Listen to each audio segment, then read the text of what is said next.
Hello, പുതിയൊരു വീഡിയോയിലേക്ക് സ്വാഗതം. നിങ്ങൾ പ്രീമച്വർ ബേബീസ് ഉള്ള മാതാപിതാക്കളാണോ? അങ്ങനെയാണെങ്കിൽ അവരുടെ പ്രായം വളരെ സിഗ്നിഫിക്കൻ്റ് ആയിട്ടുള്ളൊരു കാര്യമാണ്. അത് കാൽക്കുലേറ്റ് ചെയ്യുന്നത് ഒരു പ്രത്യേക രീതിയിലാണ്. അതെങ്ങനെയാണെന്നാണ് നമ്മൾ ഇന്ന് ഈ വീഡിയോയിൽ പറയാൻ പോകുന്നത്. ഒരു എക്സാമ്പിൾ വെച്ചിട്ടാണ് ഞാൻ ഈ വീഡിയോയിൽ ഇത് എക്സ്പ്ലെയിൻ ചെയ്യുന്നത്. അതുകൊണ്ട് തന്നെ നിങ്ങൾക്കത് വളരെയധികം ഉപകാരപ്രദമായിരിക്കും എന്ന് വിചാരിക്കുന്നു.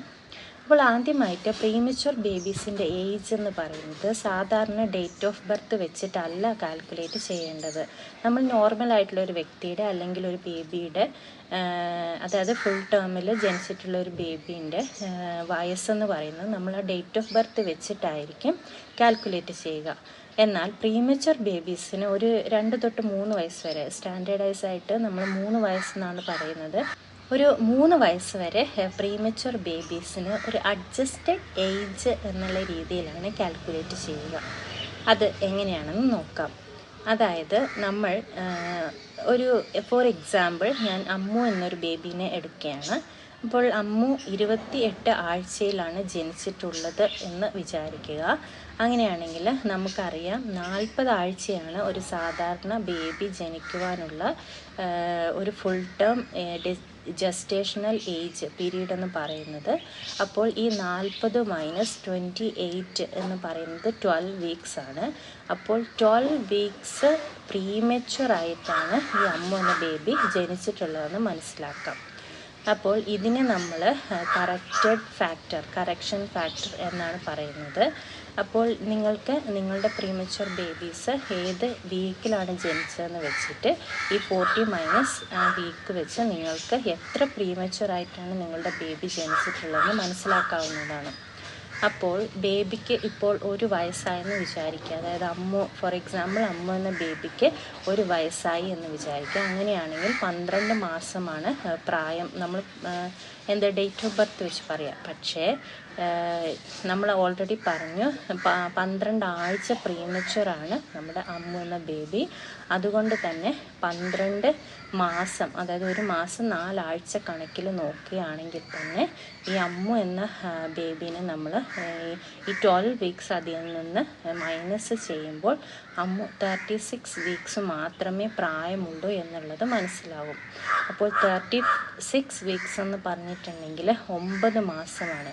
അതായത് അതിനർത്ഥം അമ്മു എന്ന ബേബിക്ക് 1 വയസ്സ് ഡേറ്റ് ഓഫ് ബർത്ത് വെച്ച് ആയി എന്നിരുന്നാലും അമ്മുവിന് 9 മാസം മാത്രമേ പ്രായമുള്ളൂ. അപ്പോൾ എപ്പോഴാണ് ഇത് സിഗ്നിഫിക്കൻ്റ് ആവുന്നത്?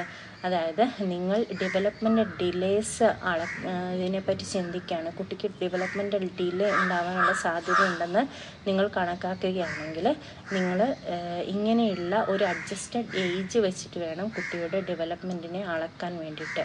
അതായത് മിക്ക മാതാപിതാക്കൾ ഇപ്പോൾ അമ്മു എന്ന ബേബിയുടെ മാതാവ് വിചാരിക്കുകയാണ് 1 വയസ്സായിട്ടും കുട്ടിക്ക് ആ 1 വയസ്സിന് ഡെവലപ്മെൻറ്റ് നടന്നിട്ടില്ലല്ലോ എന്ന് വിചാരിക്കുകയാണെങ്കിൽ അത് തെറ്റാണെന്ന് പറയാം. കാരണം കുട്ടിക്ക് 9 മാസം പ്രായത്തിൻ്റെതായ ഡെവലപ്മെൻറ്റ് മാത്രമേ കാണിക്കേണ്ടതുള്ളൂ. എന്നാൽ 9 മാസമായിട്ടും ആ കുട്ടിക്ക് ആ 9 മാസത്തിൻ്റെ ഡെവലപ്മെൻറ്റ് ഇല്ല എന്നുണ്ടെങ്കിൽ നമ്മൾക്ക് അത് കാൽക്കുലേറ്റ് ചെയ്യാനും ഈ അഡ്ജസ്റ്റഡ് ഏജ് വെച്ചിട്ട് സാധിക്കും.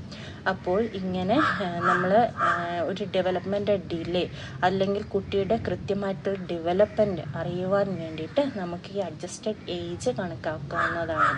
അതുപോലെ തന്നെ വാക്സിൻ കൊടുക്കുന്ന സമയത്ത് നിങ്ങൾ ഈ അഡ്ജസ്റ്റഡ് ഏജ് വെച്ചിട്ട് കാൽക്കുലേറ്റ് ചെയ്ത് വാക്സിൻ കൊടുക്കുന്നതാണ് അതിൻ്റെ കറക്റ്റ് ഡോസേജിന് നല്ലത്. കാരണം കുട്ടിക്ക് കറക്റ്റ് ഡോസ് അളവ് കിട്ടുവാൻ വേണ്ടിയിട്ട് ഇത് തന്നെയായിരിക്കും ശരിയായ സമയം. അപ്പോൾ അങ്ങനെ നിങ്ങളുടെ പ്രീമച്വർ ബേബീസ് ആണെന്നുണ്ടെങ്കിൽ ഈ ഒരു രീതിയിൽ നിങ്ങൾ കുട്ടിയുടെ ഏജ് കാൽക്കുലേറ്റ് ചെയ്യുക. അതുപോലെ തന്നെ നിങ്ങൾക്ക് കുട്ടിക്ക് ആ ഒരു ഏജിനനുസരിച്ചുള്ള ഡെവലപ്മെൻറ്റ് ഡിലേ ഉണ്ടെന്ന് കാണുകയാണെങ്കിൽ നിങ്ങൾ അടുത്തുള്ള ഫിസിയോതെറാപ്പിസ്റ്റിനെയോ അല്ലെങ്കിൽ ഡോക്ടറെയൊക്കെ കാണിക്കുന്ന സമയത്ത് ഇത് മെൻഷൻ ചെയ്യുക. അവരത് തീർച്ചയായിട്ടും നോക്കുന്നതാണ്. അപ്പോൾ അവർക്കും അത് മനസ്സിലാക്കാനും അതിനനുസരിച്ച് ട്രീറ്റ്മെൻറ്റ് പ്ലാൻ ചെയ്യാനും സാധിക്കുന്നതാണ്. അപ്പോൾ ഇതൊക്കെയാണ് പ്രീമച്വർ ബേബീസിൻ്റെ ഒരു അഡ്ജസ്റ്റഡ് ഏജ് കാൽക്കുലേറ്റ് ചെയ്യുമ്പോഴുള്ള സിഗ്നിഫിക്കൻസ്. അപ്പോൾ ഈ വീഡിയോ നിങ്ങൾക്ക് ഉപകാരപ്രദമായെന്ന് വിചാരിക്കുന്നു. വീണ്ടും പുതിയൊരു വീഡിയോയുമായി കാണുന്നത് വരെ ബൈ.